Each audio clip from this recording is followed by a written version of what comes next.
How do you feel about companies being declared too big to fail? So anytime we have some sort of economic crisis, well, they're the first ones to run to the government and say, please, government, please bail us out. We're not making the same amount in profits, or we're actually losing money because we're not running our business properly. So please, you have to help us, because if you don't, we're going to have to lay off thousands of people, and you're going to have a lot of people that are very unhappy with you, and you have an election coming up, so you better bail us out right now.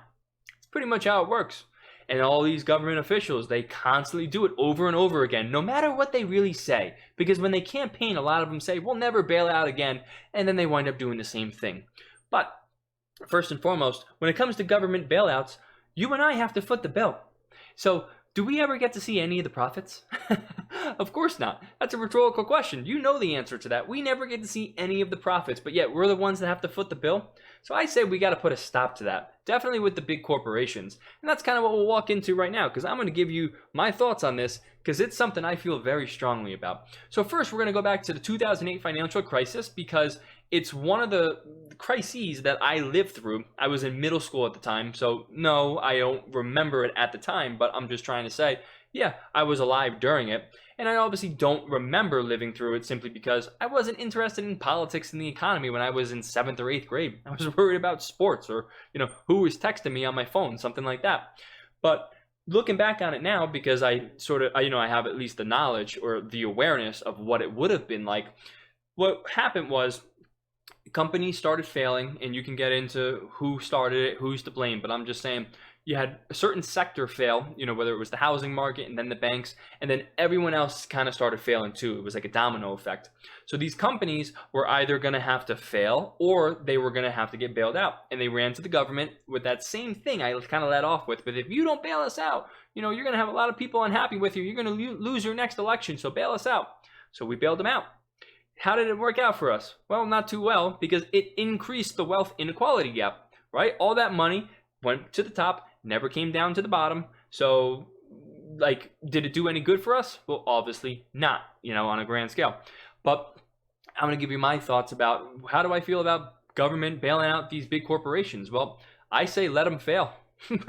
Yeah, and it might be an unpopular thing, because some people will say, well, no, you got to keep these companies afloat because they're the ones that employ people. Well, listen, we got to go through a tough period where we allow companies that have no business still being in business, we have to allow them to fail. That way, when they do fail, somebody else is going to buy the rights to that particular company, or they're going to buy it out and they're just going to kind of consume it in the sense that it'll now be under a new name, right? That's what I mean by consume.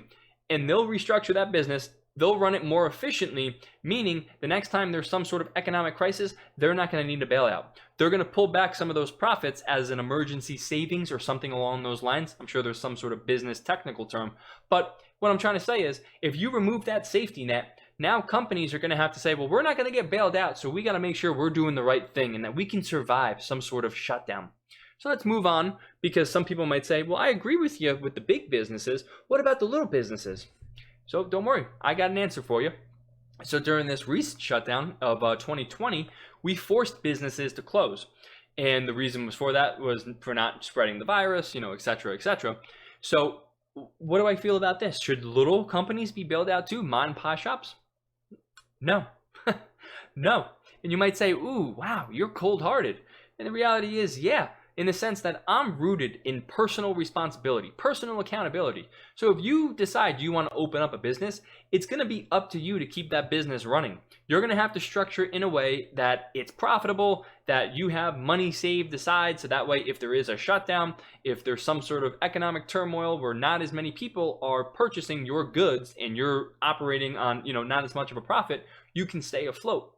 And it all comes back to, I think the government has no business bailing out anybody, because anytime they do, majority of the money goes overseas or it goes to the wrong people. So to me, government just screws up everything that they touch. So I say, hey, get the government out of it. Let individual people figure out what to do for themselves. I think individual people would be much better off operating their own life in regards to an economic sense. But moving on, because some people might not be buying into that, let me kind of say this now. I absolutely lean more to the right than I do to the left, and you might be the opposite. You might lean more left than right. But you need to understand, when people talk about the swamp, I'm not, reciting something that President Trump says and it's some sort of big conspiracy theory. The swamp, in my opinion, is a very real thing.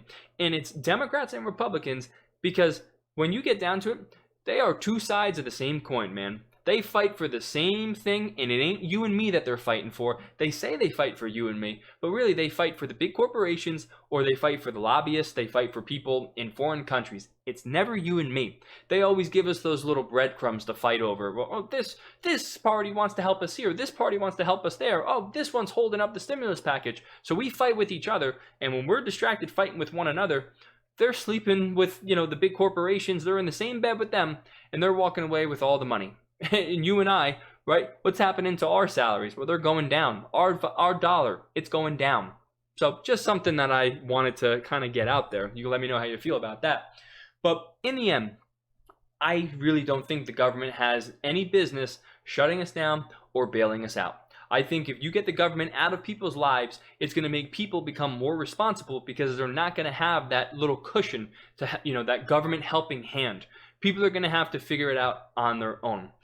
Last thing I'll end with, because a lot of people say, well, this is capitalism. This is crony capitalism. We always bail out the big corporations. The money never goes to the little guy. This system's rigged. We need socialism, something along those lines. Let me just kind of explain one thing to you. We don't have capitalism today. We really don't. And the reason for that is there's 4 elements of it. I mentioned this in another video, but it's the freedom to buy, the freedom to sell, the freedom to try, right? People obviously have the chance to try and open up a business. But the 4th element that we're lacking right now is the freedom to fail. Think about it. These companies, we've declared that they're too big to fail. So we've removed that element of capitalism.